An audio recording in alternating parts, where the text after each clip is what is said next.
Anatomi kompartemen intrakranial. Sutura kranial bayi menutup pada usia sekitar 18 bulan, membungkus isi intrakranial dalam kotak yang tidak dapat diregangkan dengan volume terbatas.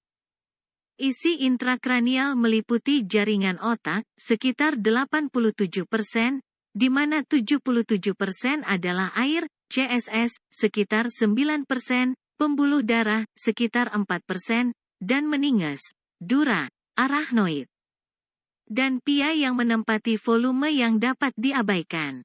Septa dural yang membagi ruang intrakranial menjadi kompartemen memainkan peran kunci dalam sindrom herniasi yang disebabkan oleh lesi massa supratentorial.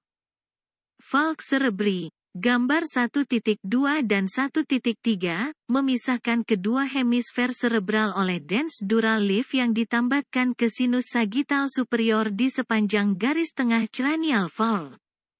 Valg berisi sinus sagittal inferior di sepanjang tepi bebasnya.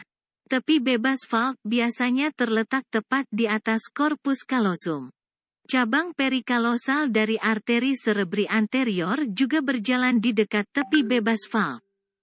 Jaringan otak yang rapuh dapat dirusak oleh perpindahan terhadap the unyielding valve.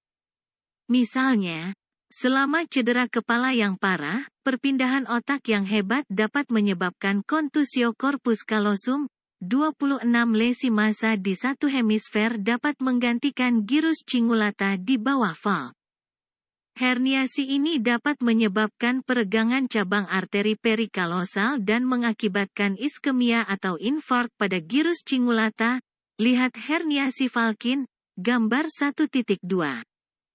Tentorium cerebelli, gambar 1.3, memisahkan hemisfer cerebri, kompartemen supratentorial, dari batang otak dan cerebellum, kompartemen infratentorial, fossa posterior.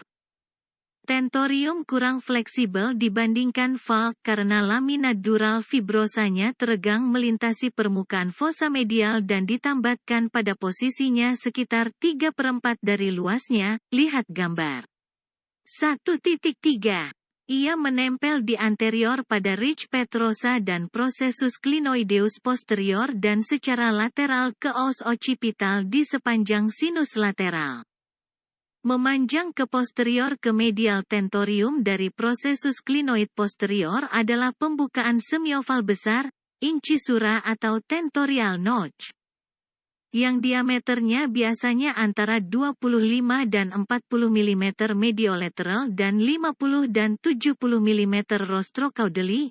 27 Tentorium cerebelli juga memainkan peran kunci dalam patofisiologi lesi massa supratentorial karena ketika volume jaringan kompartemen supratentorial melebihi kapasitas kompartemen itu, tidak ada alternatif selain herniasi jaringan melalui tentorial opening. Lihat herniasi uncal, gambar 1.2. Pergeseran jaringan ke segala arah dapat merusak struktur yang menempati tentorial opening. Midbrain melintasi pembukaan dari fossa posterior untuk menempel di diencephalon. Saraf okulomotor keluar dari midbrain untuk masuk ke sinus cavernosus.